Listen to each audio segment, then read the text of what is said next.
पे आपका स्वागत करती हूँ। आज हम महाराष्ट्र 10th बोर्ड का मराठी सब्जेक्ट पढ़ने वाले हैं। तो आज हम स्टार्ट करेंगे 9th जो पोएम है औक्षण उससे।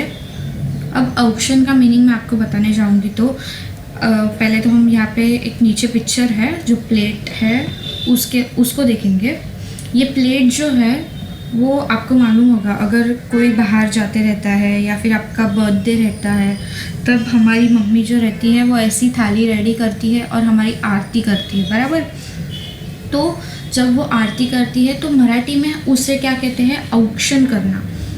यानी कोई बाहर जा रहा है, कुछ शुभ काम कर रहा है तो उसकी हम लोग आरती करते हैं कि गुड लक विश करने के लिए, या फिर बोलते हैं कि अच्छा मतलब वो काम अच्छा हो, इसीलिए हम ये आरती करते हैं।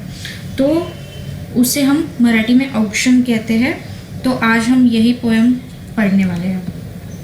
ये पोएम लिखी है इंदिरा संत, यानी ये लेखिका का नाम है इंदिरा।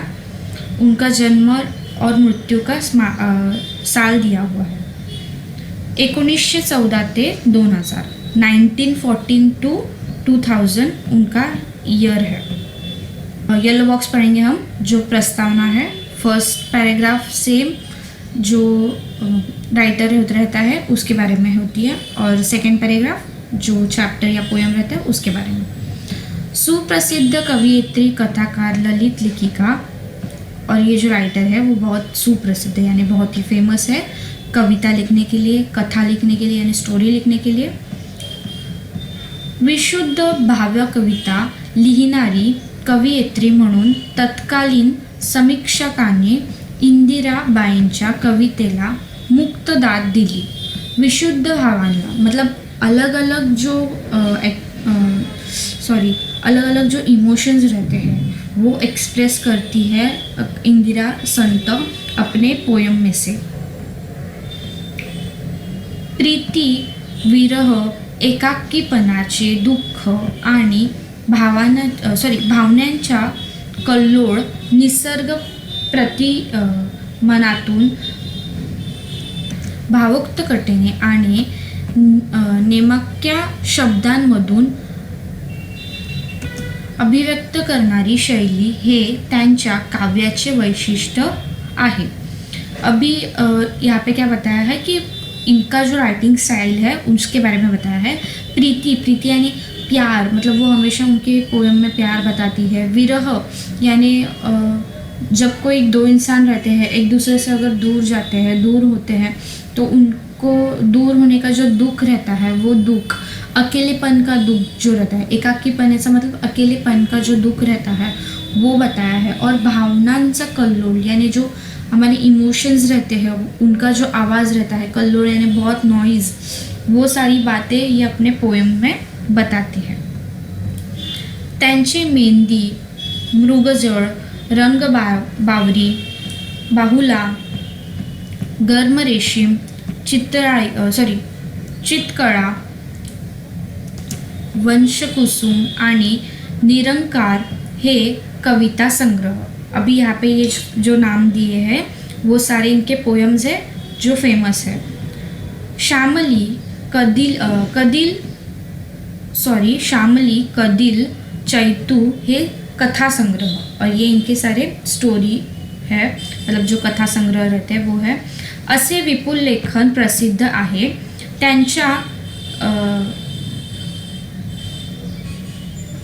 त्यांच्या गर्भरेशीम ह्या संग्रहाला साहित्य अकादमीचा पुरस्कार मिळालेला आहे। अब उनका जो एक कविता संग्रह जो था गर्भरेशीम, उनको एक अवार्ड मिला है, साहित्य अकादमीचा पुरस्कार। ये जो अवार्ड रहता है साहित्य अकादमी यानी अकेडमी, उसका पुरस्कार मिला है। ये पुरस्कार किसी भी राइटर को मिलने के लिए मतलब बहुत उनके लिए इम्पॉर्टेंट चीज़ रहती है, बहुत मतलब ग्रेट पुरस्कार रहता है। वो पुरस्कार इनको मिला है और ये बहुत ही फेमस कवयित्री है। अब हम पढ़ेंगे इस पोएम में हम क्या देखने वाले हैं। सीमेवर लढायला जाण्यासाठी सुसज्ज झालेल्या जवानाला साऱ्या देशवासियांकडून केलेले जाणारे हे औक्षण आहे। अब यहाँ पे बताया है कि बॉर्डर पे जाने वाला, सीमेवर यानी बॉर्डर पे जाने वाला जो सुज्जन यानी मतलब जो सोल्जर रहता है वो जा रहा है, तब पूरे देशवासियांकडून यानी पूरे जो देश में लोग रह रहे हैं उसके पास से किए मतलब उन सब लोगों के पास से उन सब लोगों के पास से हम एक औक्षण कर रहे हैं यानी तुम्हारी आरती कर रहे हैं। औक्षण करताना मनात येणाऱ्या विविध भावांचे वर्णन कवयित्रीने प्रस्तुत कवितेतून व्यक्त केले आहे। और यहाँ पे जो ये पोएम है उसमें औक्षण जब कर रहे हैं वो लोग, मतलब सोल्जर का जब आरती कर रहे हैं, तब उनके मन में जो विविध यानी अलग अलग प्रकार के भावना यानी इमोशंस जो आ रहे हैं वो एक्सप्रेस यहाँ पे किया है। अब हम पोएम स्टार्ट करेंगे। नाही मुठ्ठीमध्ये द्रव्य, नाही शिरेमध्ये रक्त। अब यहाँ पे 2 लाइन मैंने पढ़ी है, तो उसमें क्या बताया, नाही मुट्ठी यानी हमारा जो हाथ रहता है उसे हम उसे हाथ को क्लोज करते हैं तो मुट्ठी बन जाती है, तो उसे हम इंग्लिश में फीस्ट कहते हैं। तो वो क्या कह रहे हैं कि मेरी जो फीस्ट में द्रव्य यानी पैसे भी नहीं है, ना ही शिरेमध्ये रक्त यानी उनकी जो नसों में भी ज़्यादा खून नहीं है, वो कैसे वीक है। काय करावे कळेना नाही कष्टाचे सामर्थ्य। और क्या कह रहे हैं वो लोग कि कुछ मतलब क्या करना चाहिए हमें कुछ समझ में नहीं आ रहा है। अब यहाँ पे वो क्या कह रहे हैं कि क्या करें मुझे समझ नहीं आ रहा है, और ना ही हमारा मतलब हमारी कंडीशन है कि हम आपको कुछ दे सकें। जीव ओवाळावा तरी जीव किती हा लहान। तो वो क्या कहते हैं कि अगर हम जी जान से मतलब आपको आरती करें, ओवाळावा यानी आरती करें, तो भी कितना ही मतलब हम जी जान लगा सकते हैं, वो भी लहान ही है, मतलब वो छोटा ही है। तुझ्या शौर्यगाथे पुढे त्याची केवढूशी शान। और वो क्या कह रहे हैं कि तुम्हारी जो शौर्य गाथा यानी तुम्हारा जो पावर है, तुम्हारी जो ग्रेटनेस है, उस ग्रेटनेस के आगे ये हमारा जी जान लगाना क्या है, वो उसकी शान तो कम ही होने वाली है। उसकी शान तो केवढूशी ने मतलब छोटी।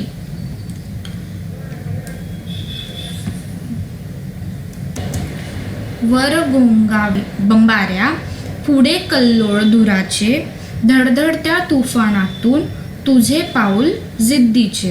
अब वो क्या कह रहे हैं कि जो सोल्जर रहते हैं वो बॉर्डर पे रहते हैं, उधर बम्बार हैं यानी बुलेट्स जो रहते हैं वो कैसे रहते हैं, गूंजने वाले, मतलब वो जब शूट्स चालू रहते हैं वहाँ पे तो बहुत ही आवाज़ रहता है। और जो टैंक्स रहते हैं उसमें से जब निकलता है बुलेट, मतलब उसके बारे में बताया है, तो वो क्या होता है, वो वहाँ से तो निकल जाता है लेकिन उधर जो आगे सैंड रहती है वो ऊपर आती है और पूरा कल्लोळ धुरा सा होता है यानी धुआं निकलता है, बराबर ऐसा वो बता रहे हैं।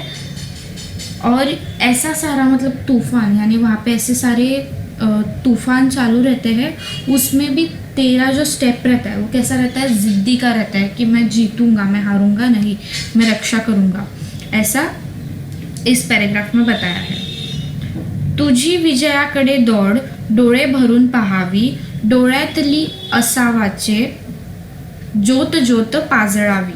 अब वो क्या कह रहे हैं कि तुम्हारी ये जो जीत है वो मैं आंखें भरकर देखूं। विजयाची दौड़ यानी तुम्हारी जीत, डोळे भरून पहावी यानी आँख भरकर मैं देखूं अच्छे से, और डोळ्यातले असावाचे यानी आँखों में जो मेरे आंसू रहते हैं वो मैं ज्योत ज्योत पाजळावी यानी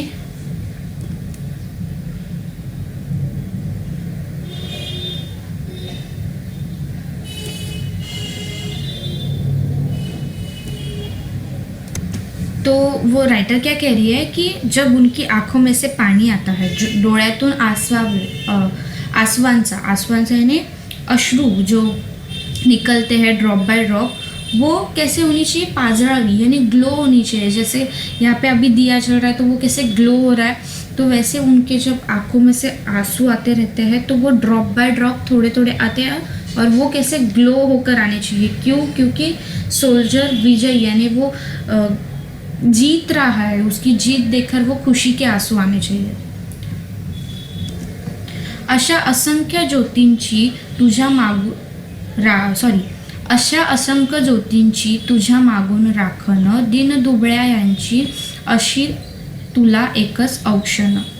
अब वो राइटर क्या कह रही है कि ऐसी मैं अकेली ही नहीं हूँ, असंख्य है, मतलब बहुत सारे लोग हैं जो तुम्हारे लिए क्या करेंगे, प्रे करेंगे तेरे पीछे से, मतलब आप उधर जाकर लड़ रहे हो लेकिन तुम्हारे लिए राखन यानी तुम्हारे लिए हम प्रे करेंगे कि तुम जीत कर ही आओ, अच्छे से आओ। ऐसे बहुत सारी ज्योति यानी बहुत सारे लोग रहेंगे। दीन दुबळ्यांचे असेच, दीन दुबळे यानी हम ऐसे वीक लोग, हम ऐसे पुअर लोग, और जो मतलब हम लड़ नहीं सकते, तुम लोग स्ट्रांगली लड़ सकते हो, तो इसीलिए हम दिन दुबळे हैं यानी कमज़ोर है, और हम आप सबको क्या करते हैं कि तुला एकच औक्षण, और हमारी आरती में से तुम्हें यही हम बताना चाहते हैं और सपोर्ट करना चाहते हैं, और हम ऑक्शन करते टाइम तुम्हें यही बताना चाहते हैं, ऐसा राइटर का कहना है। तो ये पोएम यहाँ पे ख़त्म होती है।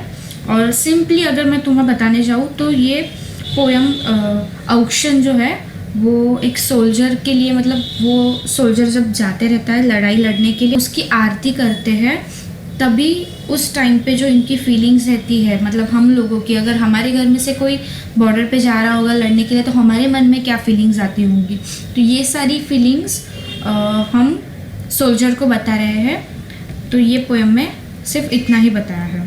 तो ये पोएम यहाँ पे फिनिश होती है। ये पोएम लिखी है इंदिरा संत, इन्होंने यांची समाग्रह कविता, और ये उनकी समाग्रह कविता है यानी पूरी तरह से कविता है। Thank you.